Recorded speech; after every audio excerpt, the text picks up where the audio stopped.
I will admit that it took me a while to actually say truthfully, I love to. But when I did, I found a completely unique new way to live. To love to, instead of hate to. Shof even taught me to pay my bills with enthusiasm. He said the next time you pay $100 on an account, put a note inside with your check that says, "With great excitement I send you this $100.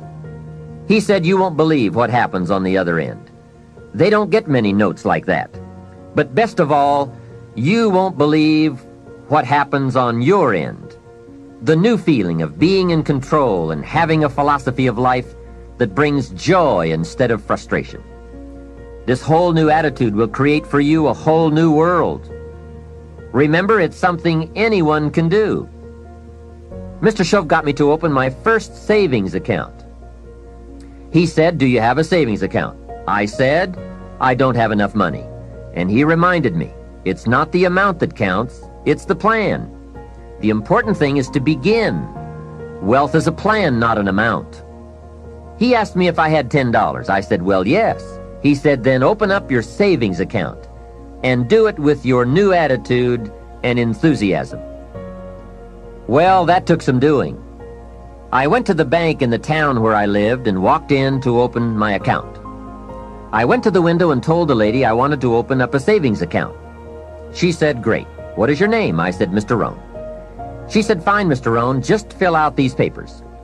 I filled them out, handed them back to her, and she said, "That's all in order.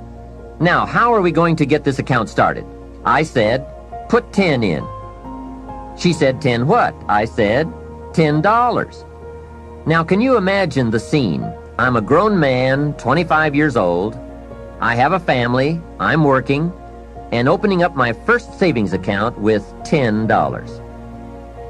I said, "Hey, this may not seem like much, but I have a great plan. In fact, before long, I'll probably have the largest savings account in this bank." She said, "Well, if you say so." It was a bit embarrassing, I must admit, but Shof said, "Get excited about where you're going, and excited about the fact that you are one of the few who have a wealth plan in place and working." To make a long story short, guess what? Within less than 3 years, I did have the largest savings account in that bank. Now, it was just a small country bank, but I did reach my goal. What magic! And how quickly it works once you develop a new plan and a new attitude and commit to the discipline to do it. Wealth plans, anyone can have them. Wealth goals, anyone can design them. Wealth habits and disciplines, anyone can develop them. Why not start today? This can be a new day that opens up a new future and creates a new excitement about life and its possibilities for you. I talk to a lot of people who are about to have a breakthrough. They're about to have a breakthrough, but they have convinced themselves of one thing, that what they're going through, no one's ever gone through before. That their wall is bigger than everybody else's wall. Everything around you is incredible if you're willing to look at it that way.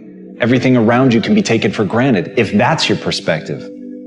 But it really is about the frame that you choose to put around things. I mean, simply being alive is already insane. The odds are so stacked against you, not only just being a human, but being a human at this moment in time. This moment in time where breakthroughs in technology are happening at an unprecedented rate, where breakthroughs in medical science are happening at an unprecedented rate, where our ability to connect with people, to empathize with people all the way around the globe, all of the changes that have happened in technology and telecom and connectivity, health, everything. We're living in the most miraculous time ever. But you have to look at it that way.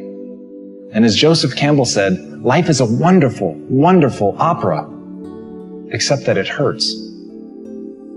But how do you get there?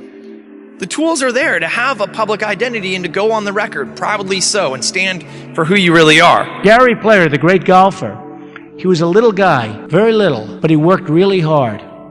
And he had a great statement, but he'd go, "The harder I work, the luckier I get."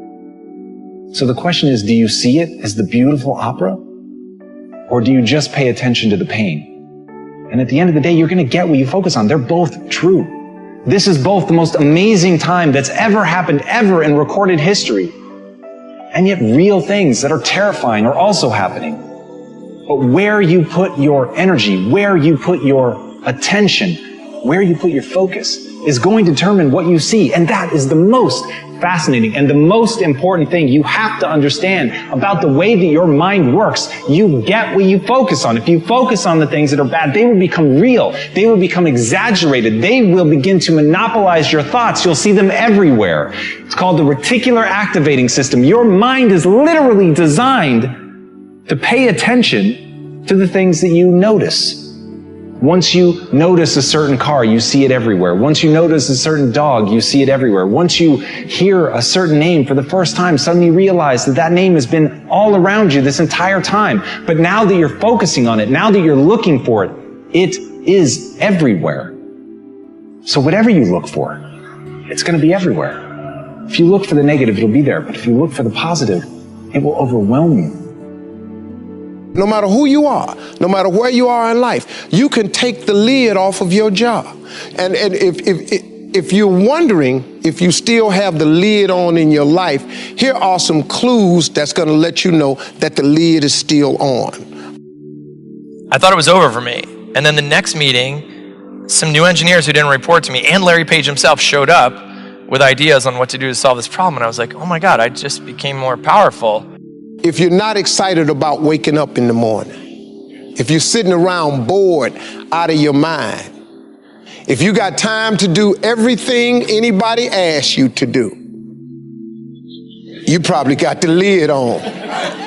If when you tell your dreams to all your friends, it makes sense to them, you got your lid on, man. Your dreams should not make sense to everybody. You got to say something that make people go, how you going to do that? That's when you got the lid off. And if I were you, I'd do that. I'd take the lid off. Makes sense to me, don't it?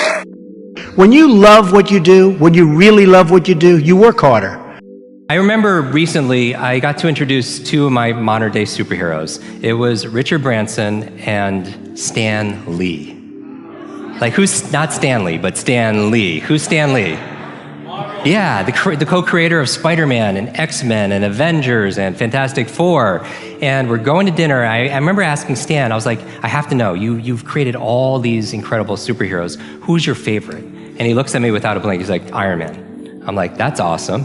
And then he's like, Jim, who's your favorite superhero? And he had this Spider-Man tie, so I was like, Spider-Man.